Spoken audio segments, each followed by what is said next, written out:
the feature race. It's run for the 100th time. This Centennial edition of the Mile and a Quarter Classic, run at Belmont Park at the mile and a quarter distance, $750,000, $750,000, 3-year-olds and up. The 3-year-olds carrying 121, and the older horses carrying 126 at weight for age conditions. And DIVERSIFY was coming in as arguably the second best horse, or clearly the second best, behind Accelerate, off his impressive wins in the Suburban and the Whitney. He had looked very, very good with imposing 110 Beyer speed figures. He came into this Jockey Club Gold Cup as the favorite, expected to go out and go to the lead, and he did do that. It was an insane pace, 22 and change the first half mile, the first quarter, and then 45.06 in the first half mile, 109.13 for the 3 quarters, as Larry Comas called it. These horses were really, burning up the racetrack in the early going, but as Richard Mandela once said in talking about the Kentucky Derby, they don't pay you for how you run the first half mile, and certainly the first 3 quarters. I'm paraphrasing, it's how you finish. And in the end, Discreet Lover, the longest shot on the board, or at least the longest shot in Gold Cup history to prevail in the Mile and a Quarter Classic. As we all know, it's been run at 1.5 miles for years and years, and prior to that at 2 miles. But at this 1.25 mile distance, and actually for the whole 100 years, for all the decades that the Gold Cup has been contested, he comes in as the longest shot at 45-1 to get his picture taken for Uriah St. Louis, the owner and the trainer of this horse, and he of course is the first person of dark descent that I know of to win the Jockey Club Gold Cup as a trainer or an owner. And as you know, I'm down with the brown, you know me. So very, very happy for this guy.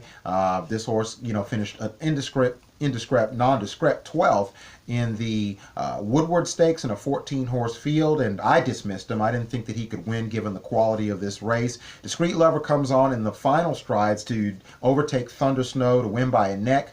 Thunder Snow, the Dubai World Cup winner over West Coast earlier in the year, came in off an 8th place run in the Juddmonte International, but was still considered a horse to be very, very credible on the dirt. And he certainly showed that in the stretch going past Mendelssohn, where he finished a length and 3/4 ahead of the 3-year-old, who was 2.5 lengths in front of Carlino in 4th. DIVERSIFY, the favorite, was a disappointing 5th. So this was the disappointment and defeat and the downfall of DIVERSIFY, finishing 5th. Gronkowski had a pace to run at, finished 6th. There's no real excuse on a track that we thought that he would like after finishing 2nd in the Belmont Stakes. Uno Mas Modelo finishes 7th, and then Patch, a horse that I dismissed going in for Todd Pletcher, certainly lived up to that dismissive,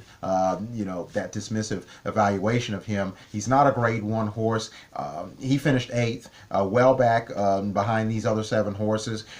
So what do we glean from this Jockey Club Gold Cup? There's no question that DIVERSIFY has been knocked off his perch, whether you thought that he was holding it there or sitting atop it along with Accelerate, or certainly very, very close by on that short list of Breeders' Cup Classic contenders and the likely favorites for the race. Now Richard Violetta's trainer has to go back to the drawing board. What do we do? Do we maybe ship into Churchill and go in the mile? He certainly can carry his speed that far. Of course, there'll be a lot of other burners in there. Or do we take a shot in the Classic with the belief that we're not going to go as fast this time? We're going to relax this horse. We know he can go 1.25 miles. He showed that in the Suburban, but it could be argued he was in here against some horses that, as I said before, would distract him from being able to do what he did in the Whitney, where he ran unopposed on the lead. Discreet Lover at 45-1.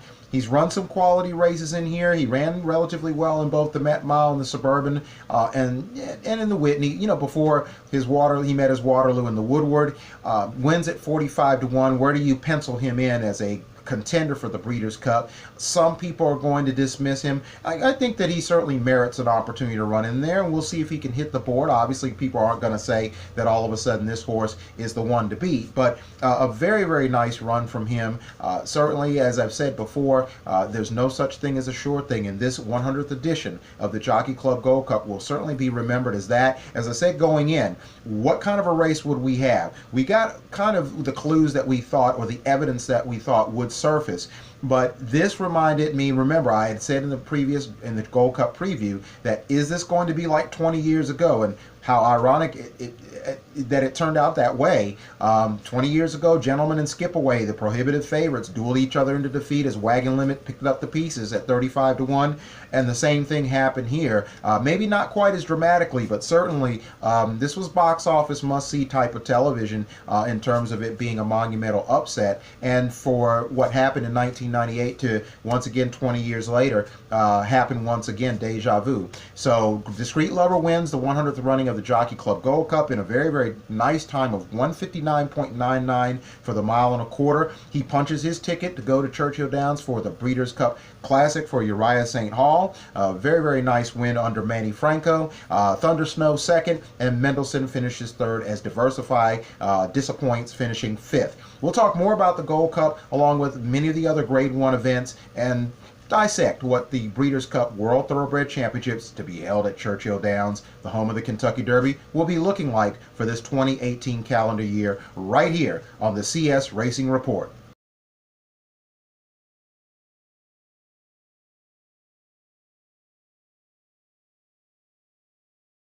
As they round the far turn, Diversify just rattling along. Mendelssohn still sticking to him. He's 3/4 of a length behind. 109.13 for 3/4 of a mile. Thunder Snow is getting going. He's 6 lengths off the lead. Discreet Image next to the Modelo and Gronkowski, and they're into the stretch, and Diversify has been put to the whip. The main threats are coming. Mendelssohn and Thunder Snow, and Discreet Image is trying too on the far outside. They're into the final furlong. Thunder Snow has taken the lead. Discreet Image is coming. Mendelssohn is on the inside. Diversify is given way. Here comes the finish. It is going to be a photo finish, and I think it was Discreet Lover. Manny Franco waves his whip in victory. Thunder Snow is right there on the wire too. The final time was 1:59.99 seconds in the Jockey Club Gold Cup.